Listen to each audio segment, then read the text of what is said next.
Jump right in. I am Colleen Carroll. I've been serving what was formerly South Joplin Christian Church since 2014.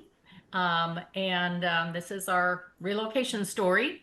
The precipitating event and reason for our relocation was weather-related damage to our church elevator. In the picture of the church, the exterior there's a small black awning to the right lower corner. That was the elevator entrance. And the only way that people could get in or out of the entire building if they had any mobility issues. We had a hard freeze, and somehow that displaced the elevator shaft in the winter of 2021. And so that was right after COVID. We were hardly able to get anyone that would even come to look at the elevator to fix it. Once we did, they were estimating around 700,000 or more to either fix or replace the elevator. So we started looking at other options. We have a mission to be welcoming and accepting to all, underline all people. And so limiting access to our gatherings was just unacceptable to us. The building in general was in good repair, especially after the repairs made after the tornado in 2011. However, we were starting to see a decline in attendance following the pandemic. I'm going to jump to the next slide here. Some of you might remember the welcome station that we used during the pandemic, or excuse me, after the tornado, during the recovery process. And it was showing its age, had a lot of mold damage that was also supposedly unrepairable. So we had already shut down the station and we're not using it for anything other than storage. So we were appointed a relocation task force and held that first meeting in June of 2022.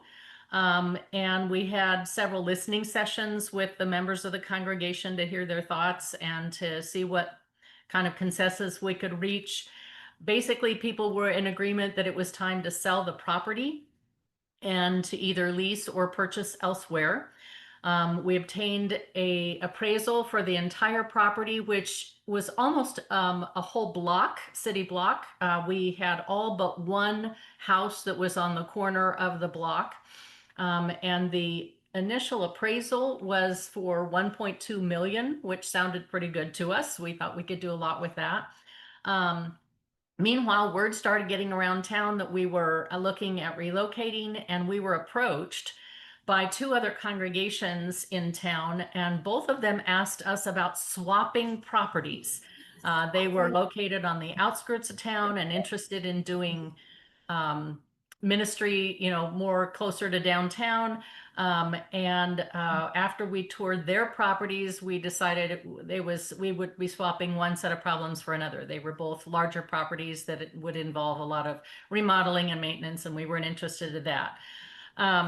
However, we were then approached by Peace Lutheran Church, and Peace Lutheran was struggling with also declining attendance. They had a pastor who is actually being paid through the synod to pastor their congregation. Peace Lutheran was interested in basically any option. We could buy the property, we could lease the property, we could rent for a few months. They just wanted to be able to share primarily their property. They had been a congregation that was housed closer to downtown and was hit during the tornado and rebuilt a brand new facility a little bit north of us, almost to Webb City.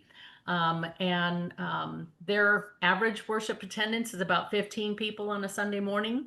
And comparatively, our average is about 55 to 60. Most importantly, both congregations, we have shared values of being welcoming to all people, including those in the LGBTQI+ community, and committed to open-minded, faith development. So our values were very similar. So we came to an agreement to lease their building on Sundays and Wednesdays initially, but then we kept our office spaces in a house that was adjacent to the former church building due to lack of sufficient office space at Peace Lutheran. They just had two small offices, one for their pastor and one for their secretary, and no real space for our staff. So we moved into what was formerly a house that we rented just to the general public.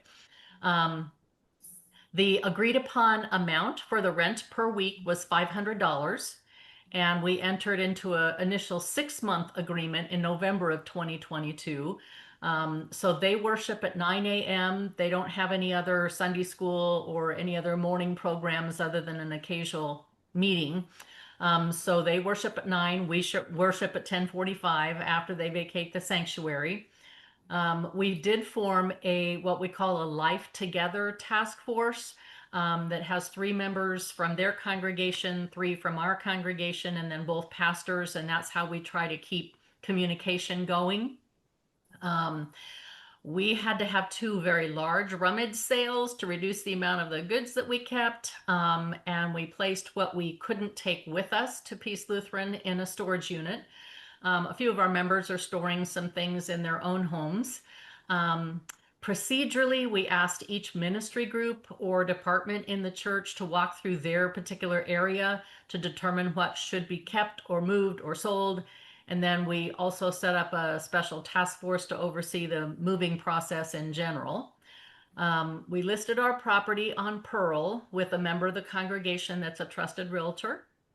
And then eventually the property sold to a community nonprofit that focuses on family support and programming.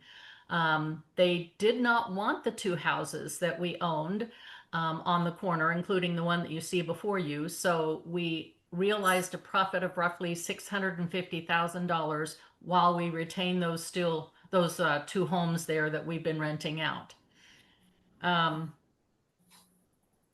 We invited the community to help us celebrate our final worship service at 1910 South Pearl on February 19th of 2023. There were understandably mixed emotions as we gathered, but most people remained hopeful that we were moving forward with God's blessings, not just to new facilities, but also to new possibilities for collaboration with our host congregation. Our mantra over the decade has been, he taught along the pathway, let the pathway continue with us. That was painted on the back of our sanctuary, and so it was a way for us to embrace that continuing journey.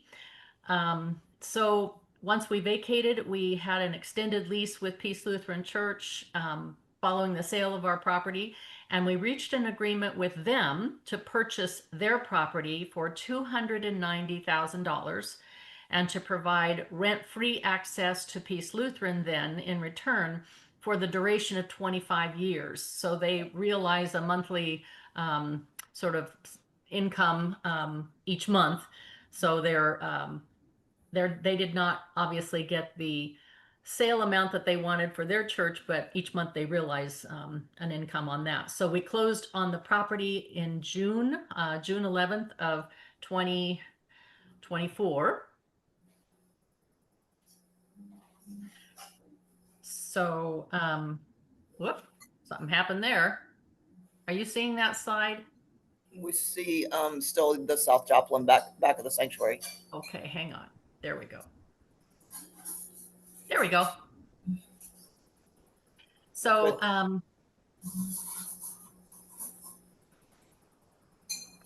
the Life Together Task Force remains in place. And then we now have a facilities renovation task force that's overseeing the remodeling and organizing of space to make room for our offices, a designated children worship and wonder classroom, a conference room, and a small nursery. Actually, those renovations just finished on Friday. We have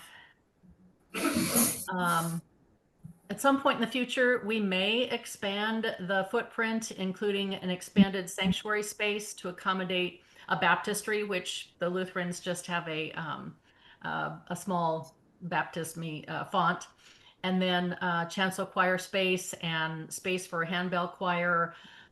There's almost no storage at the current space, and kitchen is a little bit smaller than what we're used to. So in terms of, what may come down the pike in the future, we still have resources from the sale of the church building, and we plan to put both of those houses on the market once the office has moved out. So we will have additional income for those renovations should they become necessary. Some other changes that we had to make. Obviously, we are no longer located south of Joplin, so we changed our name to Sojourners Christian Church, keeping our former logo to maintain brand recognition and continuity. We used the metaphor of spiritual journey for many years, as I mentioned, and so it helped to highlight that we belong to the journey, not the property. We realized our name would need to change, so Sojourners seemed a good and natural fit. We also put in a new outdoor sign that was installed to reflect the permanent presence of both congregations, and was paid for with funds from both congregations. On the reverse side, right on this one, you see Sojourners at the top and Peace Lutheran at the bottom. The opposite side, as you're going both directions, shows Peace Lutheran at the top and Sojourners at the bottom. So, and then it has a message board that can be changed electronically. It's a little bit of a challenge, I have to admit. It's not as easy as it looks, but we're happy to have a better sign there. So I just want to go over a few things that were helpful, and then a couple of challenges that we continue to live with as we live side by side in one building. Things that were helpful, the elders and I recognized that the process was going to raise feelings of both grief and loss.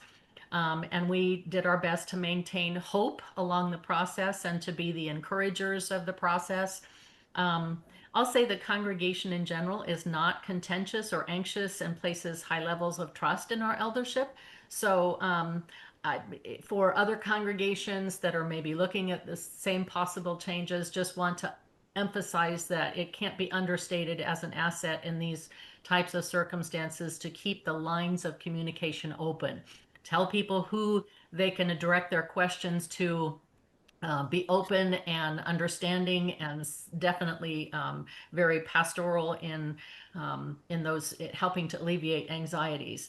We did seek advice from 2 different consultants with Church Extension, as well as some other pastors that we had met who had gone through similar moves, either sharing their properties with others or vice versa.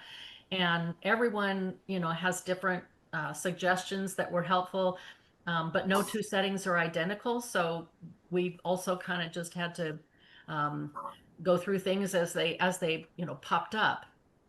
Some of the things that were challenging in the process of selling the property, we discovered that the name on the title to the property had not been updated when we became affiliated with the Christian Church Disciples of Christ. Our building and our presence predated restructure. So when we took on the name of South Joplin Christian Church Disciples of Christ, no one thought to change the title to the property. When we went to sell the property, that became an issue, and it put us back, goodness, it was about 8 months, I believe, in terms of being able to sell. So our advice all along to any congregations that are older, and definitely if you took on the Disciples of Christ identity, check those titles and that paperwork to make sure that if you are planning to relocate or to sell at any point, you'll speed that process up. Not being able to house our offices. Oh, sorry, didn't mean to go there. Not being able to house our offices in the same building has definitely reduced our opportunity to build relationships and to collaborate with staff and to feel like we're really in a joint relationship. So we're hoping that as we move into the offices there in the next 2 months, then it will be a better opportunity for collaboration and shared space. We have no plans to seek any kind of a congregational merger, but we do hope that building collegiality and partnership in ministries in particular, as time unfolds, will help those relationships. Its experience is teaching us that we do better in partnering with things like outreach and fellowship, but let's keep our worship separate.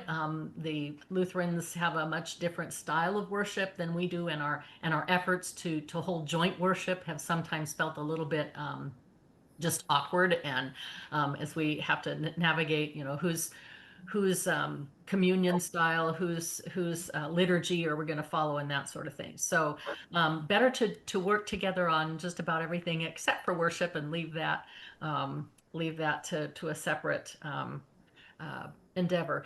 Sometimes there's an undercurrent of us and them, and yours and ours, when we share this space, and usually it's more related to perception than it is to reality.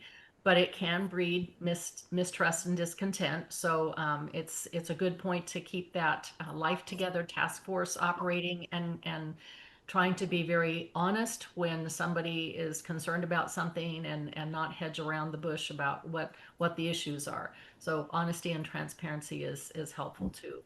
Um, it's my hope that we will very soon get past the renovations and this business of getting settled into the property and the space, and reinvest in our identity as a Green Chalice congregation to make the most of an access to the outdoor space. We now have 11 acres, and a lot of the property to the back of the sanctuary of the building is undeveloped, and so we have a lot of possibilities there.